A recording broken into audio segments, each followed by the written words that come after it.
What is going on, guys? Skip from 4-1 here, and welcome back to another episode of Open Forum. We got a lot to talk about today, guys. A lot to talk about. As you can see up on the screen, this came across last night, and again, guys, like I said, I got two monitors to look at. Sorry if I'm not looking at the camera. But as you can see, this came across last night, and what did I say? What did I say in my last video? Actually, let's roll the tape back. But I feel like before you get mad at the botters, the resellers, whoever,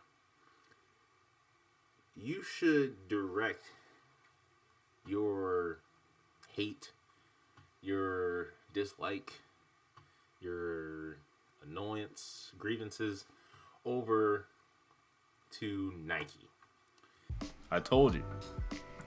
Nike VP resigns after family ties to reseller revealed. Didn't I tell you that the resellers are not the ones that are the problem? It's Nike directly. Nike fueling the resale market that they're technically supposed to be against, directly fueling. Now, I'm not saying that she was giving, because apparently it's her son. I'm not saying that she was giving him every pair off a sneakers app, and she is like the head of the North American branch of Nike. Like, she is the top person in North America. So if you're wondering why you've been taking L's on the sneakers app, like big L's, this might be one of the reasons why. Let's go over to the Bloomberg article. No, I don't want to sign up. Nike executive Ann Hebert resigned from her role Monday after 25 years with the company. The move came after a report that her son had used her credit card to buy shoes for his resale business. Her son, 19-year-old Joe Hebert, he runs West Coast Streetwear, which was featured in Bloomberg Business Week, but we're not going to go to that. So it says right here, it was reported that Joe had used Hebert's credit card to buy over $100,000 worth of limited edition shoes to resell. I'm talking Off-Whites, Sacai's, Dunks, every limited release, for the past year. Because I think she's been the VP she's been with the company for 25 years, but I think she's been the VP for like a year. So all the L's you've been taking during the pandemic,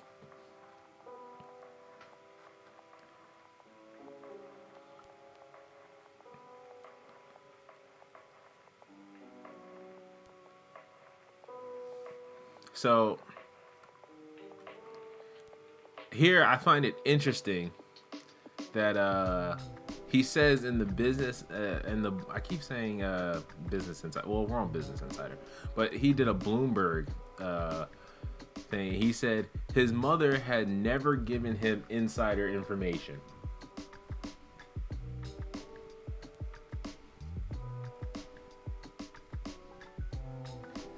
Now, if you think I believe for 1 second, for one cotton picking sentence, for one cotton picking second, that she didn't give him any insider information on maybe when shock drops were happening, because he was using bots. He was botting. And now he wasn't just grabbing Nikes, he was also grabbing Adidas and all that stuff. But for his mother to be the head of Nike North America, that is just a terrible look. Terrible. And yeah, I don't believe for a second that she didn't give him any insider information. I don't believe that for 1 second.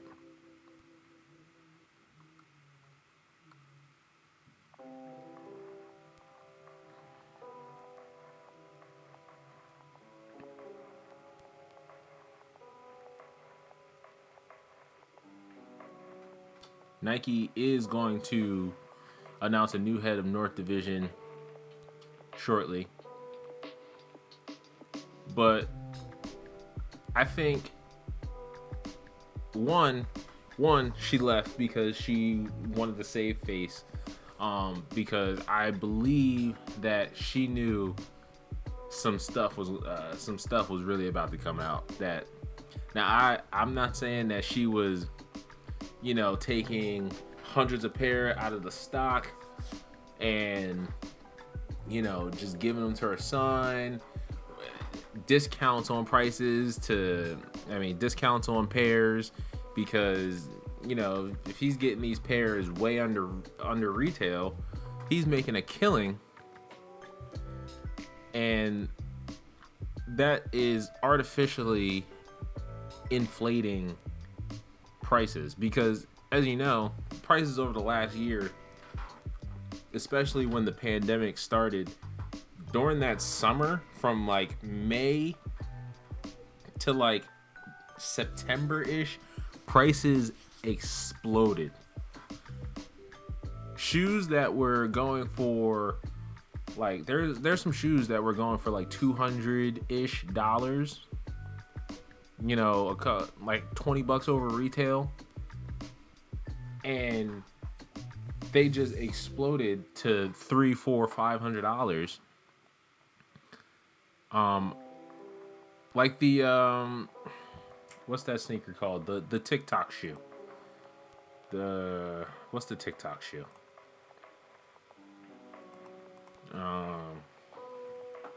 What's it? Jordan 1 Turbo Green.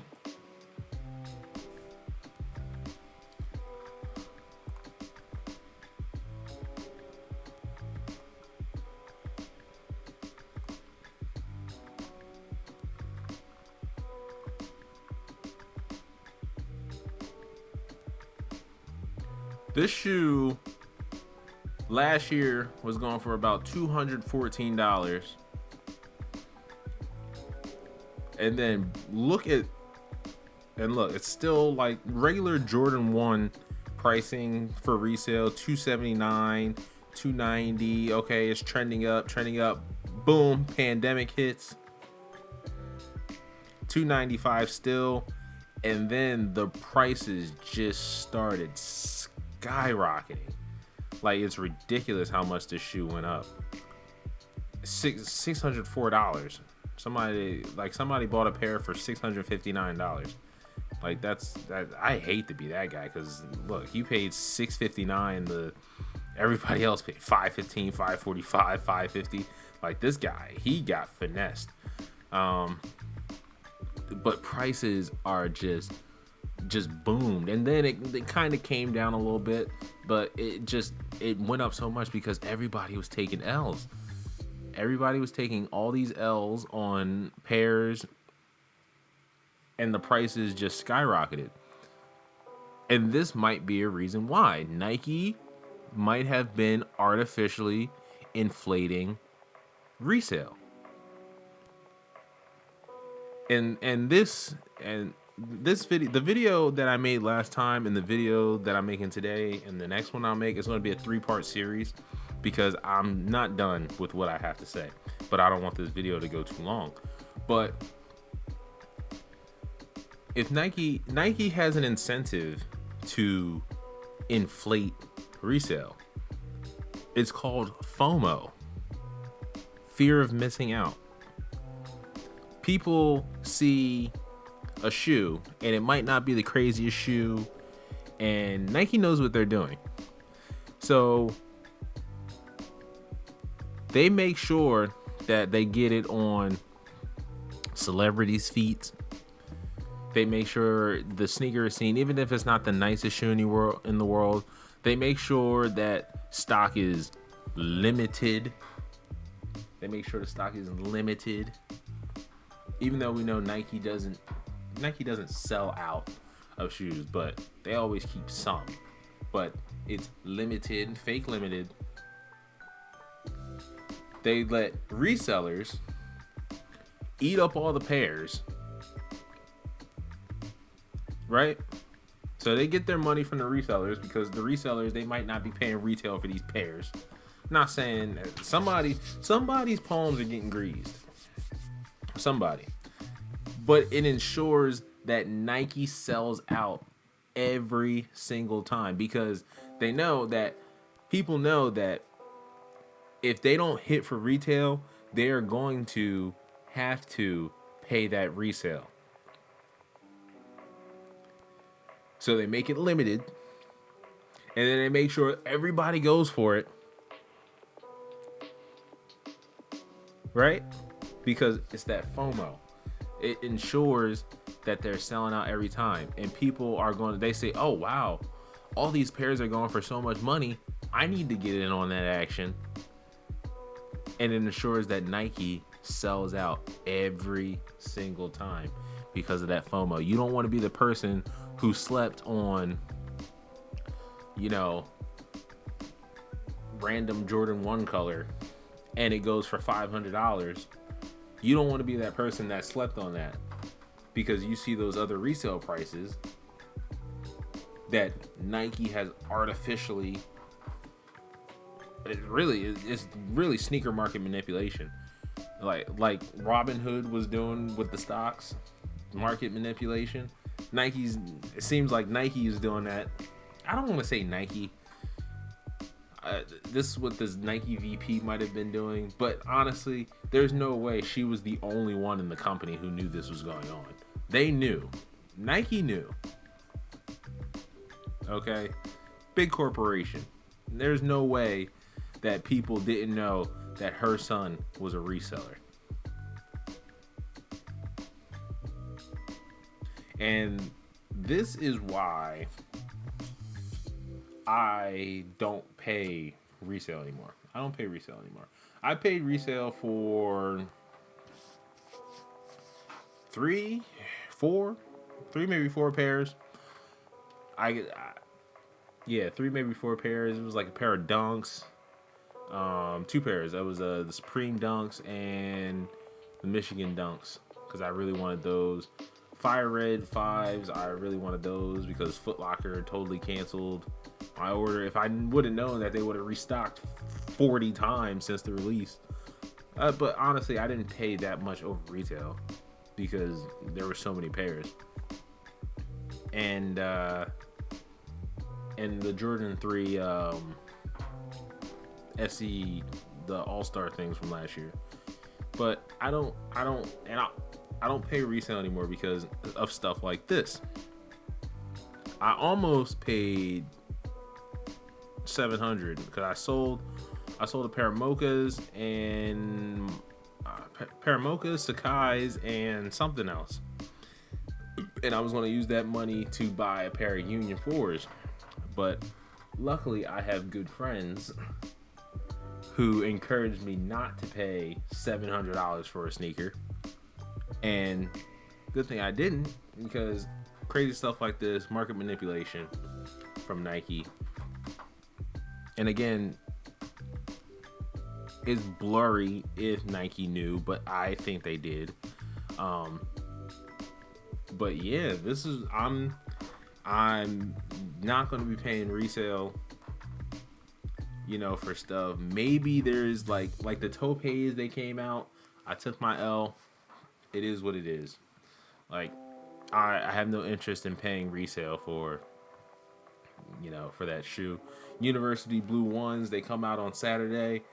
If I take my L, all right, well, that's the one. That's another one that got away. Supreme Dunks, definitely not paying resale for those because those are going to go nuts. But like, there's nothing that I like absolutely need that bad that I need to pay resale for. Those Hyper Royal ones that come out later this year, though, if I don't get those, that might have to be a resale pickup. But it all depends on how much the prices are. I've never paid over $300 for a pair off of like StockX or GOAT. They've all been like $260 and below. And my Toros that I got, I bought those directly from somebody. So, yeah, but this is just crazy. And for it to come out a couple days after I posted that video is crazy. That's probably going to wrap up today's video. Make sure you guys let me know what you think about Nike having ties to resellers and possibly manipulating the resale market. And will you be paying resale for pairs after this? And do you think it'll be easier to cop on Nike sneakers and cop sneakers on release day now that she's no longer plugging her son hundreds, maybe thousands of pairs of early sneakers? So like, he's got like so many pairs of Off-White 5s here. Like, just imagine if all these pairs of Off-White 5s were actually loaded onto the sneakers app that day. I might have a pair, you guys might have a pair, but yeah, it's just crazy. Next time on Open Forum, we will continue this discussion, but we will be talking about the fakes market. So make sure you tune into that one. I will catch you guys in the next one. Skipping 4-1 here. Peace.